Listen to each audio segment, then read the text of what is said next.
Eric Bolling and Brett Favre on everything from politics and sports to business and culture. This year has been insane. I got some advice for y'all. Take 2 weeks off, then quit. That man right there, number 4, Brett Favre. First NFL completion, and it's to himself. It's big time and prime time. That's why Brett Favre is Brett Favre. Yep. Now it's Bolling with Favre. All right, here we go. Week 5, I believe that is. Bolling with Brett Favre, Hall of Fame quarterback, superstar, and just all around great guy. Brett Favre, Bolling, from TV, whatever, just a regular guy. Having a great time with this. Remember, if you're watching this, you got to go to iTunes, Spotify, rate us and review us. That's how we get on the list. That's how we get the word out. So we appreciate you doing that. Always good. We're going to talk a little bit about CPAC, Lady Gaga's dog walker, Russell Wilson, and more. But Brett, my man, we got a good friend of ours. First, we have the one and only Adam Carolla. Your thoughts before we throw to that? Well, I know Adam from Loveline. I never called in the show, but I did watch. So I have I don't know if I'd say fond memories, but memories of Adam way back in the day. I just thought it was kind of interesting that people called in with their problems to these guys. No offense to Adam and Dr. Drew, but I want to pick his brain a little bit about that. All right. Well, no time like the present. Let's go take a listen to. Let's bring in Adam Carolla, everybody. Adam Carolla, welcome to the show. Yeah, I've watched you on shows. I've watched you go on Fox. I believe I read the research is that you started into the podcasting world as sort of a way to like pick up on terrestrial radio, where Howard Stern was leaving, and there's an opportunity to garner some of that audience. Is that about right? And what was the plan, and how's it working out? Yeah, you got a lot of the ingredients right, but the stew is a little screwed up. So I took over for Howard Stern when he left terrestrial radio in 2006 or somewhere thereabouts. So he left. I took over on the West Coast, had a lot of affiliates, from Vegas to Seattle. And I did it for 3.5 years. And was successful, but at some point they flipped the format on the home station I was on in Los Angeles. And when they flipped the format, I was out of a job, probably had about 8 or 9 months left on my contract. So I just switched over to podcasting at that point. I had gotten a lot of information that my terrestrial radio show was being streamed quite a bit across the country and maybe the world. So I knew there was a kind of digital online demand, a hunger for it. So I just moved over. There was no format. There was no revenue stream. There was no way to monetize podcasting, 12 years ago. I just said, well, I'll just do it anyway, and we'll see what happens. So I come from the television world, and you kind of, you know how to gain an audience. You go on other shows, you put up social media posts of some of the things you've done. Podcasting is unique, and I think you've kind of pioneered the technique of becoming successful in podcasting. What is the secret sauce? Because it's a different world. I mean, it's different from print media. It's different from radio. It's different from television. It's unique, and it's almost like a closed environment. How do you get the word out within the closed environment of podcasting? I don't think it is so different than really any form of media, and that if you can get people into your tent and get enough viewers or listeners or people in the stadium, then you'll be successful. Now, how do you get those people? Nobody really knows. I think I think everything is still word of mouth, no matter how much we try to push. You take, for instance, a movie. You launch a movie, it doesn't matter how many billboards you buy, how much advertising, how many TV commercials.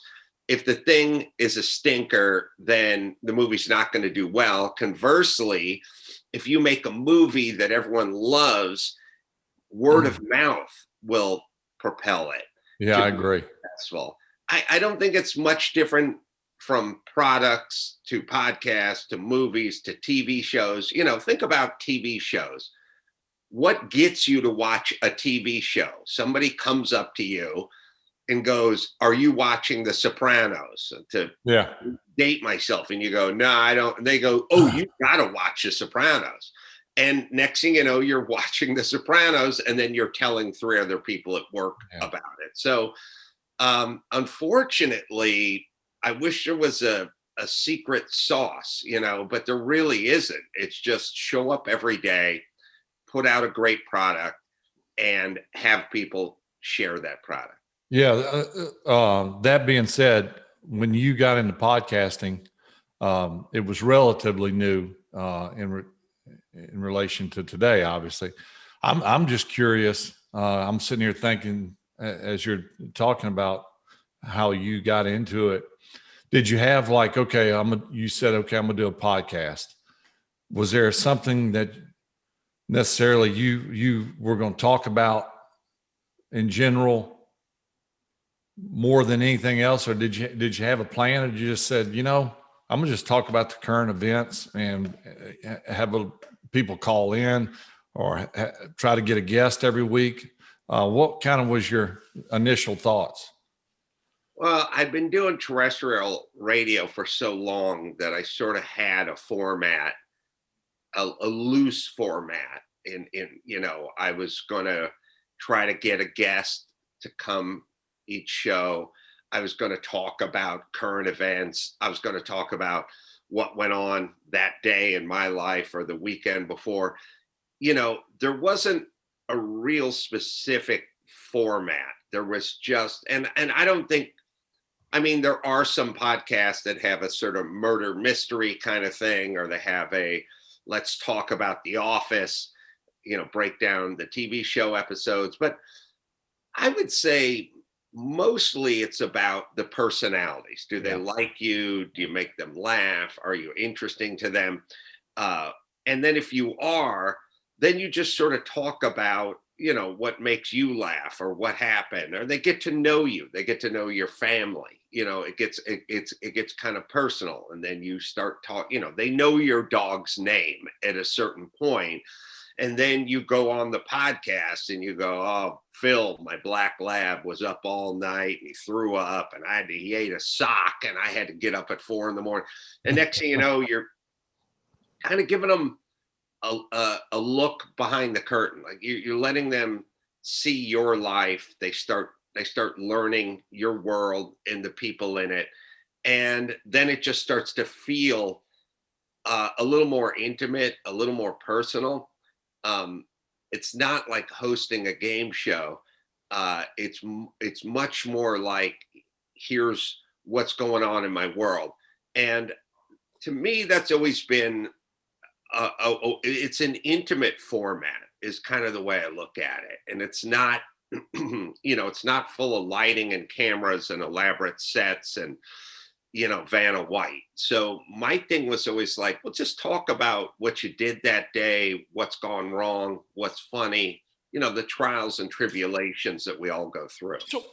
So yeah, they've done TV for 15 years. All of a sudden they say, let's do a podcast. Are you interested in doing the podcast? And I said, yes. And Megan Kelly's a good friend of mine, who, by the way, will be on the show next week. And I talked to her about it because she launched the podcast a few months ago and she's doing very well. And I said, what do you like about it? And she said, I can say whatever I want. I can do it. It's different from, I come from a world where you're literally measuring every word out of your mouth because you say the wrong thing. And the side that doesn't like you, I come from the politics television world, the side that doesn't like you, the opposite side, will eviscerate you and they will eat you alive in the media. Here, she says she can say what she wants, but I do notice, Adam, we do 5 separate reads with advertisers throughout this show. Are we going to run into this same fucking cancel culture bullshit that basically runs everyone out of town that they don't like? Are we going to run into the same thing here in the podcasting world? Or will a company like Podcast One stick with you if you say something controversial and someone says, hey, advertiser, GovX or whoever's on your podcast, we're going to boycott you if you continue to advertise on that podcast? Well, in success, they will always come after you. So a number of years ago, my podcast was sued by patent trolls, and it was totally bogus, and it was literally insane. Some group of attorneys said that they owned a patent for, not for podcasting, but for like sequencing. Like, you deliver one show on Monday the 4th and the next one's on Tuesday the 5th, and somehow they own that. Now, it was baseless and bogus, but I would say to everyone, they would say, well, aren't you upset that these patent trolls are trying to sue your podcast? And I'd say, I am, but you've arrived. Yeah. Podcasting has arrived when patent trolls, who normally go after big pharma or big networks or whatever, when they're coming after me, then that means podcasting is a thing. And so now that podcasting has become a thing, then the same rules will apply. So, and by the way, if there's some other technology that we've not thought of yet, where somebody can get popular by expressing their opinion that makes revenues off of advertising, they will go after that as well. They'll go after anybody who has some success and has sponsorship. I just had the teachers unions of Los Angeles try to go after my sponsors because I told them to get the hell back to work. And they didn't like it. So they went after my sponsors. That's what these people do.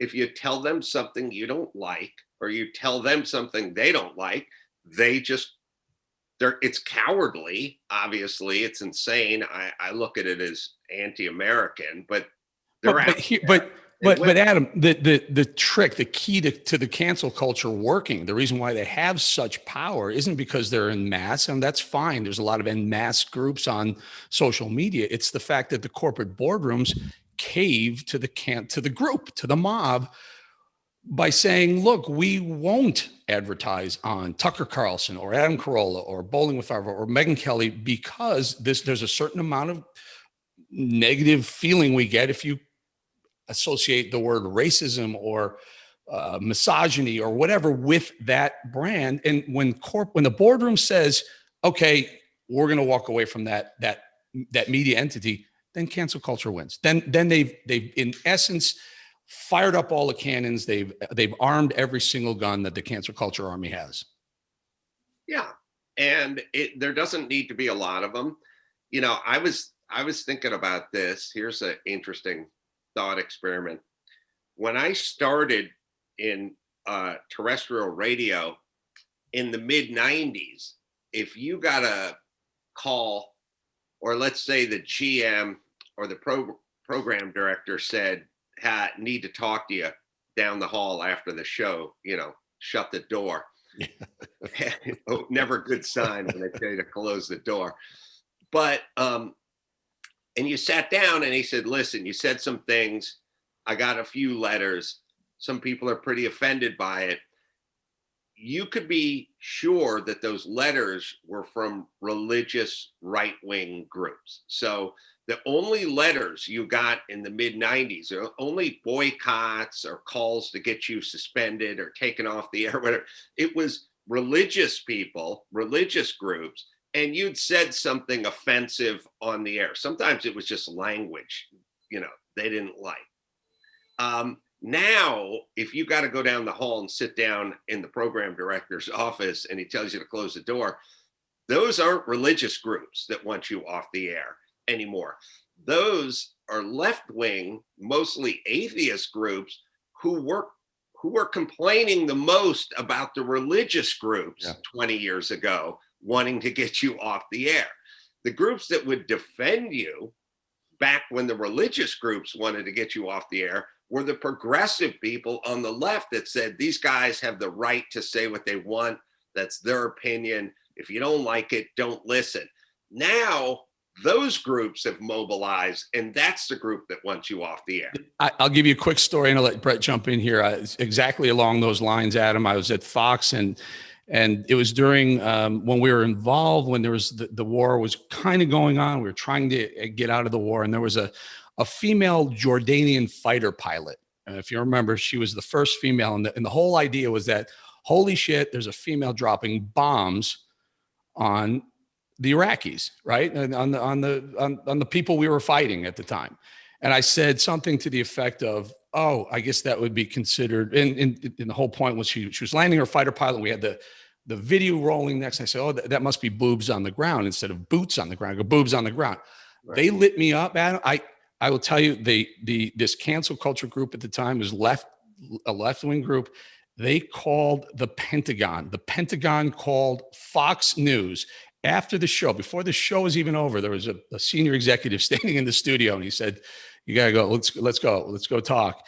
We went to the second floor of the Ivory Tower, and I was told in no uncertain terms that kind of joke will not happen again, or I was going to be escorted off the show. I mean, it's incredible. It was and by the way, I said, is that boobs on the ground? And Gutfeld followed that up with, I wonder if she probably can't even park the jet or something alluding to the fact that women can't drive.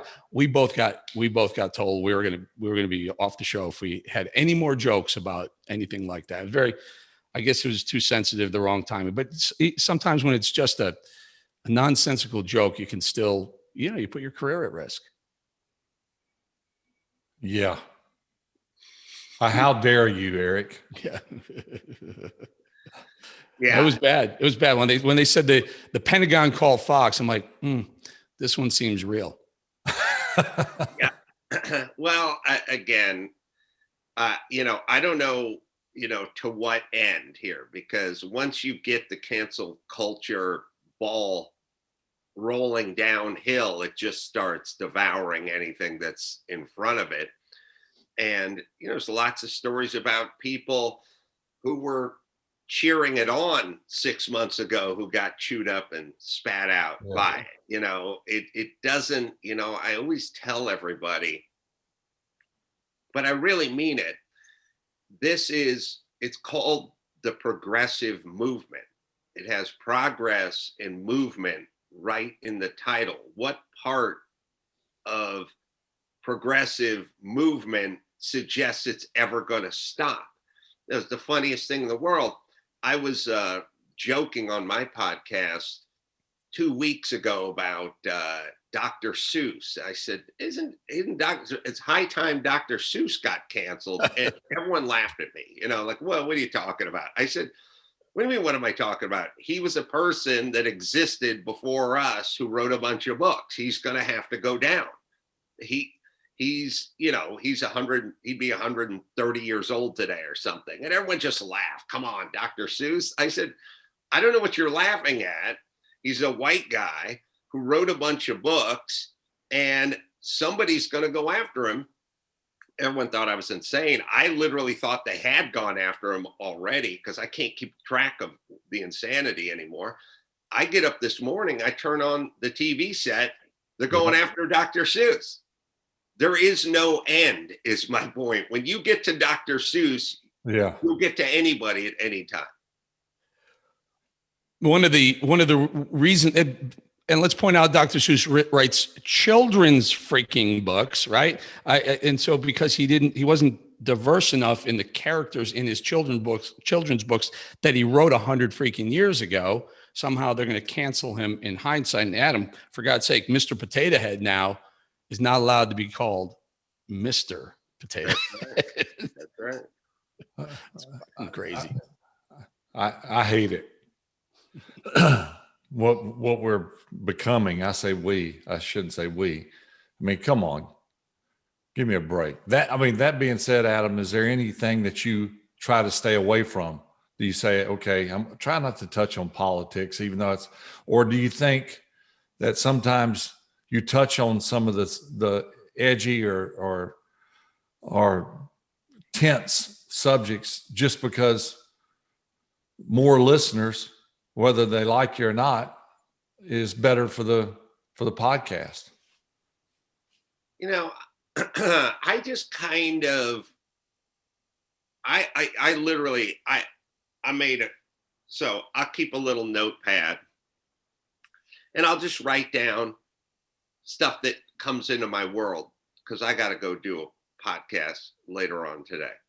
And so to give you an example, one note says Dr. Seuss being canceled because I was talking about it 2 weeks ago. And then underneath it, it says hash browns because I just got off the road. I was in Oklahoma City for 3 days doing shows. And when I go out on the road, one of my favorite, I have to work all night, but I love going out to a good breakfast, especially in the middle of the country. And my favorite part about breakfast is hash browns.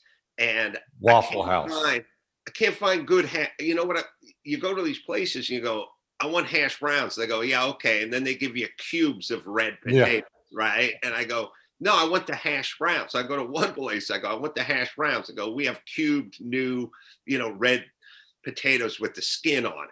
I go, no, I want the hash browns. I go, we don't do that. Then I go to the next place the next day. They give me hash brown balls. These are like balls of hash brown.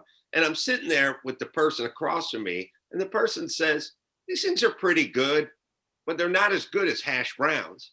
And I go, I know everyone loves hash browns. Why do you have to do your own take on hash browns? Why don't you just serve up hash browns or serve up hash browns and have your new potatoes as an option that nobody wants?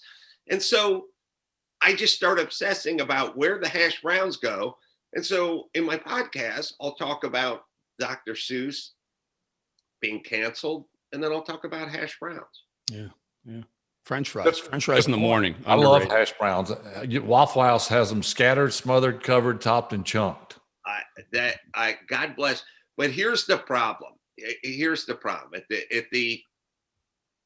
At the risk of sounding like an elite, I love a diner, but I don't always want to just go to the Greasy Spoon. I want to go to a nice breakfast place, like a place that does a lot of good, cool stuff. And the problem is when you go to those places, you can't get the hash browns. You get all the other good stuff, but you don't get the old school stuff. And yes, you got to go to the Waffle House. Although I'm out in LA, so we don't have any Waffle Houses out here. Hey, Adam, you mentioned the live shows. You just tell us about it, because I think people don't realize you can go see an Adam Carolla comedy show. But you're taping? I think I've heard some of your podcasts that you're taping while you're doing the live comedy show. You're kind of dual purposing them. Give us a little sense of what goes on there. Yeah. So about 12 years ago, we started getting calls saying, well, you want to come to the Irvine Improv or this comedy club or this theater or that theater.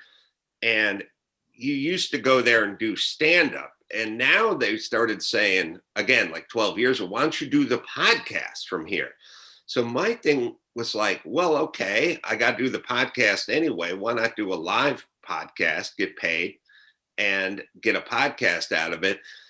So what we started doing is doing that all over the place. But what I started doing recently is I'll go to a club anywhere in the country and, usually do a 7:30 show and a 10 o'clock show, Friday, Saturday night.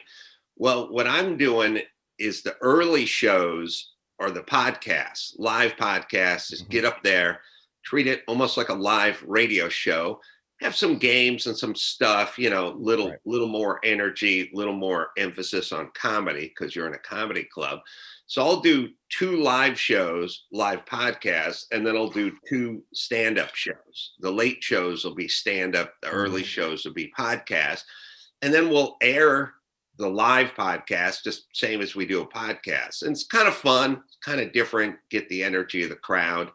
And it's a good experience. It can be a little, it's a little more pressure than what we're doing right here. You got a full crowd and people paid $40 for a ticket and they don't want us to see you, pull up a chair and pontificate for 90 minutes. They kind of want hash browns. They want some jokes. Yeah, you better have some punchlines on those hash brown jokes, Carolla.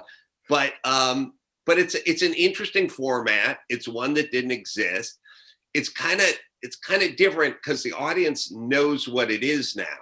12 years ago, they didn't really know what it was. They didn't know what a live podcast was, but we kind of pioneered that, and it's fun.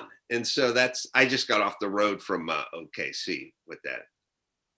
So when you do the live shows and you have a crowd out there, and I ask this because we may do some ourselves, and I kind of want to know what I'm getting into. Do you encourage the audience to or participate, or say, hey, throw me out a subject, let's talk about it, or is that taboo?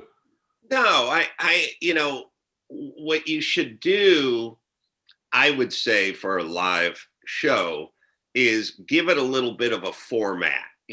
Say, let's play a game with the audience, have a trivia game or something unique to you, something unique to your show, something unique to your experience, So kind of break it off. Say, let's do the news of the day, or let's do this game, or let's start it off with Q&A. People in the audience can ask questions, and you give it a label, QB Q&A, something like that. Good, take it. Yeah. So they can ask questions about football, or playing quarterback or something like that. So you go, okay, we're going to start off with QB Q&A. Any questions you got for Brett Favre, go ahead and ask them out there, and give it a little bit of a structure. Yeah. So you guys don't just walk out there and just sort of stand there and go, I don't know, what do you want to talk about tonight? Yeah. Good advice. Yeah. Hey, can we talk a little about your relationship with Kimmel? I find it interesting, fascinating. You still are pals, and I know everyone gets hung up on some of the things that you guys did in the Man Show, but he's been I guess it's been pretty good for you too, right, Adam? Bring you on his show. Has he come on your podcast? Yeah, he's been on quite a few times. I've been on his show quite a few times, and our friendship has just remained strong throughout the years. I mean, he got me into show business. He did. Radio. Yeah. I didn't know that. I didn't know. What? Tell us about that. Yeah, I didn't know it either. I was not having any success as a performer, comedian in show business. I wasn't having any success. I'd been kind of knocking around for a number of years. I worked as a carpenter, but I also worked as a boxing instructor, which is a weird passion of mine. And I was driving my truck one day doing my carpentry, and I was tuned into the local radio station out here, KROQ. And Jimmy was doing the sports on K-Rock on the radio station.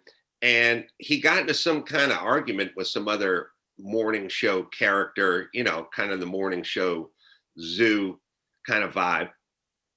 And they challenged each other to a boxing match. And I don't know if it was pre-planned or what happened. It sounded pretty spontaneous.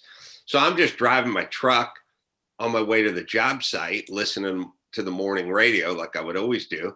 And they start saying, we need boxing coaches, we need equipment, we need trainers, we're going to do this. I'm driving my truck, and I didn't have a cell phone or anything on me. But as soon as I got to the house, I was building an entertainment unit for her. I asked the lady if I could use the phone. And I called the radio station, not to train Jimmy, just to train either one of them. I was just going to call in and go, I'm a boxing coach. I just wanted to see the inside of the radio station. I just want to know how it worked, So I blew in a few calls. No one ever returned my call. Eventually, I just went down to the radio station early in the morning, and I just kind of showed up. And, long story short, I said, I'm a boxing coach. They just said, wait by the elevator. And I just stood there by the elevators. And, half hour later, Jimmy just came down the hall. Security didn't come and escort you. Jimmy Kimmel comes walking down, wait by the elevator, son. Jimmy just came down the hall and he said, I said, I'm a boxing coach. And he said, fine. And I said, I could train you to box. And he said, fine. And I said, all right, when do you want to start? And he said, today. And that was it. I had about 2-3 weeks to train him. And then he, when we were done, he was like, you're goddamn funny. Yeah. And I said, that's right. That's what I've been trying to kind of impress that upon you. And he said, well, what do you want to do? I said, well, I want to do radio, and he said, all right. Why don't you just like call into the radio station on Monday? I'm not going to tell them who you are. Because if I tell them the boxing coach is calling in, they're going to go, please, that guy, what do we need the boxing coach calling in for? So he said, come up with a character, call in Monday. If they like it, you could probably call in next week. I said, fine. And the character got super popular. And the next thing you know, I was hosting a syndicated show with Dr. Drew called Loveline on K-Rock, and immediately became successful. Right. And my career just took off from there. So Jimmy really is solely responsible for getting me into show business. Because he picked the character. Yeah. Did you already what's have, the character? Yeah. Did you already have a character or was this like, damn, now I got to find or make up a character that's going to sell? Yeah, it was because Jimmy said, what do you do? And I said, I hang out and shoot the shit. I just add to the conversation. And he said, well, we don't need you for that. They already have a morning. They have 2 hosts. You think you're going to come in there and just sit between them? And no, he said, you want to come on the radio? You want to do something? Do a character. I said, I don't do characters. He said, well, you better come up with something. So I came up with this character called Mr. Burcham, the woodshop teacher, who was this disgruntled junior high woodshop teacher who hated kids, because I knew carpentry and I knew all the lingo, I knew all the tools, I knew all the woodworking stuff. So I came up with this character and it took off like wildfire and everyone loved it. And next thing I know, I got signed by William Morris and they're giving me my own radio show. And I went, and then I was more famous than Jimmy. It took me about 10 minutes. It took 10 minutes. I was more famous than Jimmy immediately, which was funny. And by the way, to his credit, was always fine with him. He all he did was try to help me along the way. He never cared. When I was on TV, I was doing all these radio shows and TV shows, and he never cared. He just wanted me to be successful.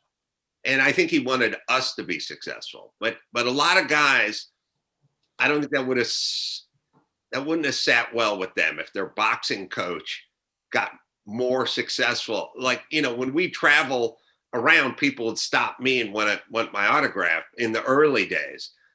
But he was always fine with it. So he was always secure about it. Can I just ask you, this super popular Loveline? I mean, how did that come about? And how'd you hook up with Dr. Drew? Loveline was on K-Rock. Dr. Drew did K-Rock. They wanted a new host at some point, and they said to Dr. Drew, who would you like to work with? And he said, I don't know, but there's this guy, Mr. Burcham, the woodshop teacher. That dude is funny. I didn't even know, Dr. Drew didn't even know my name. He just knew me as Mr. Burcham, the woodshop teacher. He said, well, that dude's super funny. Maybe there's something there. Yeah. That's funny.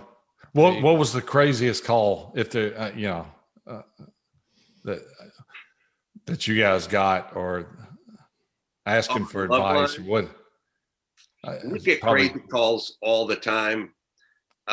We had a guy go into a cemetery and pull someone's a head off of somebody who was buried so he could. Oh my gosh. I get a skull. I guess a skull, so he'd have a skull to put in his terrarium for his snake. That's probably the craziest non-sexual call we've ever got. There's a certain producer on a certain show called Bolling with Favre who says she got her entirety of her sex education through Adam Carolla and Dr. Pinsky and the Loveline program. Thank that certain producer. Or apologize to her. I don't want to comment on it, but I didn't think she. I don't think she wants to comment. I think her mic is muted right now. But anyway, I thought I'd throw that in. Celebrity boxing. What's up with that? You're a boxing instructor. We were hoping Dave Portnoy from Barstool Sports would box that guy from Robin Hood, that trading application where all those he ripped off so many people, and they've got this huge feud going on. We were hoping we talk them into a celebrity boxing match. What do you think of that one? Yeah, I'll watch anybody fight. It's always entertaining. But look, even that, I'll extend that to the animal kingdom. I like to watch scorpions fight and tarantulas fight. Any group fight. It's always I'm with you. Yeah, I used to. I got asked many years ago to do one of those celebrity boxing things, and they wanted me to fight China, the wrestler, the female wrestler. Oh, hell. And I said, well, I know how to box because that's how I made my living as an instructor, and I boxed, and they were like, she's tough, she's rough, she's scary, and I was like, you don't understand, it's a sport, and I know how to do the sport. It's not about how angry you are or about how tough you are.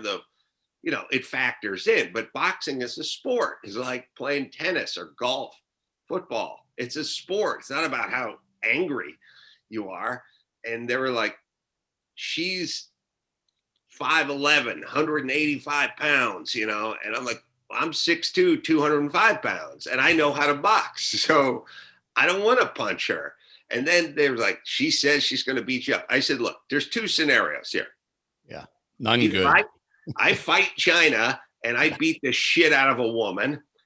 That's not, who the hell wants to see me beating up the guy from a man show beating up a woman, number one, or China kicks my ass, in which case the guy from the man that's show not good. Ass kicked by a lady. So I said, I think that's kind of lose-lose. So I didn't do it. And then Joey Buttafuoco did. I remember that. And then Joey Buttafuoco just beat the crap out of her because he evidently didn't have any problems with it. And now here we are. Yeah, and now, Adam, the world has changed, and now we have men who identify as women competing in women's sports. So now I guess it's free. It's free game. I know. We're now just entering one division where everyone is not even separated by their genitalia anymore. Just one open division. The fastest female sprinter has a beard. That's right. All right, Adam, I don't know how much time we got with you, but Brett, any final thoughts for Adam Carolla here before we let him go? It was interesting. I learned a few things. Thanks for coming on, giving us your time. I know you're busy, but it's always a blast talking with you. Yeah, man. I enjoy it. Before we go, Adam, I'm going to just tell you very quickly, we were on your show, I think right before we launched to promote, and I think we were on for 35 minutes, and Brett will tell you it was right before the Super Bowl. You came up on show. It was 34.7 minutes with Brett and 0.3 minutes. You asked me, what's my favorite cheese? So I sat there for 34 minutes. The question I got was, what's my favorite cheese? But I wholly understand the biz, so to speak. Well, thanks for having me, guys. I appreciate it. Adam Carolla, everybody. Catch the Adam Carolla show everywhere. And thank you, Adam. Thanks, guys. Take care. Peace. Thanks, Adam. Okay, Brett. So we talked to Adam about Mr. Potato Head not being allowed to be called Mr. anymore. It's the woke story. I believe it's got to be the woke story of the week, maybe the month, maybe even the year. I mean, this is a kid's toy, a little plastic toy, and now we're not allowed to call him Mr. because it's, I guess it's too gender specific. What's going on? We'll call her or call him Mrs. I don't care, but you know, I mean, we can't be afraid to call it what it is. Now, I mean, we're talking about a potato, so you call it what you want. It's a kid's toy. But the big picture, It's a kid's toy. when you look at the big picture, I mean, we're skating on thin ice, in my opinion. Aren't we? What the hell is going on? I mean, Dr. Seuss is canceled. Mr. Potato Head has to be Potato Head. And I mean, that's part of that thing was that mustache. You know, so Dr. Seuss was canceled. Did Biden do that on his own, or was there a group that pressured him? Because I got to believe that 99.9% of the American public, first of all, know who Dr. Seuss is, or have read or have been read his books, or have watched movies that have been made. You can't tell me that there's something bad in that a book, those stories. I mean, they're lighthearted. The characters are goofy characters. I don't see anything racially offensive. They're just children's books. I mean, for Christ's sakes, I mean, come on. You know, again, and I've been saying this, I don't mean to harp on it, but if the corporate boardrooms would stop caving to the cancel culture mob, this would stop. They wouldn't have the bullets and the ammunition to keep going after people like Dr. Seuss in his memory. The way that went down is the national list. So the country puts out a national list, and Biden said he was pulling 6 titles out of hundreds of titles, 6 titles off the national list because they didn't reflect diversity enough. And so what happened was the publisher, and this is what I'm getting to, the boardroom, the publisher of all the Dr. Seuss books said, we're pulling them too. We may pull the whole series. The estate of Dr. Seuss said, you know what? We will pull those out of the circulation, those 6 books, so that Dr. Seuss didn't get completely canceled. So the truth be told, Dr. Seuss got canceled, but only those 6 publications. Wait till, who knows if they're going to try and cancel the rest of them. It's crazy time, Brett. It is freaking crazy time. Feels like there's this pull back and forth, like a big tug of war with a big old rope in the middle. And this woke group has got so much, they got so much momentum. They're pulling, and the rest of, I call the other side common sense versus woke in the tug of war. And woke is kicking common sense's ass right now. Yeah. And I got to believe that the majority are pro Seuss, have no problems with it. So I mean, it's kind of like, to me, do you go with the voice, the negative voice, the negative activists, or do you go with people who buy the books? Well, I think what's going on right now is they're going with the negative activists because they're going to lose money.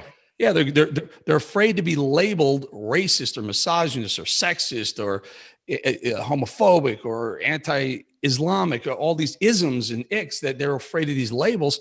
The corporate boardroom just runs for the hills. I mean, I don't think we talked about it last week, but Coca-Cola had a diversity training for some of their employees. And in one of the slides on this diversity training was learn how to be less white.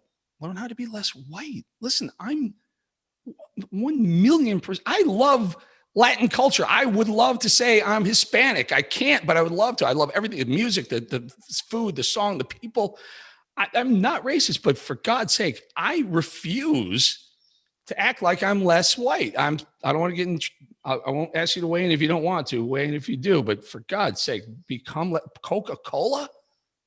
Holy crap, yeah. What's going on? I mean, that's got to be the stupidest comment or statement I've heard in recent memory. I mean, be less white. Less white. You know, the other races out there have to be laughing at that. Like, we certainly don't want Eric Bolling to act like he's. Well, Yeah. well, do you remember that? That's exactly right, Brett. A couple years ago, there was a girl. Her name was Rachel Dolezal, and she was a white. I believe she was Yeah. a teacher, and she pretended to be black, and she got lit up, eviscerated maybe a few years ago, 5 or 6 years ago, for culturally appropriating the African American community. Now she would be heralded as a hero. A hero, held up as a superstar. It's crazy time, my friend. It's crazy ridiculous. Time. Where does it end? It will at some point, where people, come to their senses. And I think most people feel like we do. Like, come on, look, I'm all for equality, but I certainly don't see any harm in green eggs and ham or how the Grinch stole Christmas. I mean, really. Yeah, you and I came from locker rooms, spent a lot of time. You more so than me, obviously, but we spent a lot of time in locker rooms. You can't be racist in a locker room. No, the best athlete gets on that field, no matter what color he or she is. Right. Yeah. Hey, Lady Gaga's dog, the dog walker, gets shot 4 times. There's apparently some sort of ring stealing dogs in LA. Okay, there's a couple things when I read this story. I almost think, first of all, not that it justifies anything, but you get shot by walking dogs. Someone had to know it was Lady Gaga's dogs, right? I guess. And I mean, I can't imagine that. I would think they shot her for that breed of dog. It's. I mean, nothing adds up. There's got to be more to this story. Well, they were probably going to hold it ransom. The dogs ran. I think one of them was found, or 1 or 2 were returned. Maybe they're all returned. But I guess they're all back now. They're all back now, Rob. Yeah, she got them all back. So what the hell is going on? Oh my God! The world has changed, my man. The world is changing in front of us. She obviously loves her dogs. $500K. $500K for the return or the whereabouts of her dogs, and they come to find out I think 2 of the 3 were tied to a pole, and supposedly the person who found the dogs was an innocent bystander, just happened to stumble upon 2 dogs tied to a pole, and voila. Yeah. No, let's talk a couple of sports stories, and I want to start with this one because Tiger Woods. I think this happened right after we got off the air last week. Tiger had a massive car accident. I kind of rolled his car, his SUV. Thank God he's all right. The golfers on the tour now have decided to in solidarity with Tiger to wear red. Your thought? Have you met Tiger? Do you know Tiger Woods? I have not, but I saw where the players were going to do that, and I think it's a good thing. I think, I mean, whether you like Tiger or not, that's up to you. But you cannot deny the fact that he has been awesome for golf. The ratings go off the charts when he's in the tournament, or he's leading at the end, or he's in the hunt at the end. I hated to see the news when they showed the wreck on TV, and even worse news. Well, the good news is he survived. The bad news is what will it do to affect his game, if he'll even. A friend of mine who's a doctor, I was asking him about what he heard. What does that in his mind translate to? And he said, he'd be lucky if he keeps his leg. I mean, the last thing he needs to think about right now is getting back on the golf course. And I'm sure he's not, but I mean, I can already see him showing up in a major, first time back from this horrifying injury, and him be in the hunt at the end. And because if anybody can do it, and we have to all admit this, if anybody can do it, Tiger Woods can. Yeah. I'm highly skeptical of that, but if anyone can, I agree with you. If anyone could, I'm not saying he will, but if anybody can do it. Greatest of all time golfer?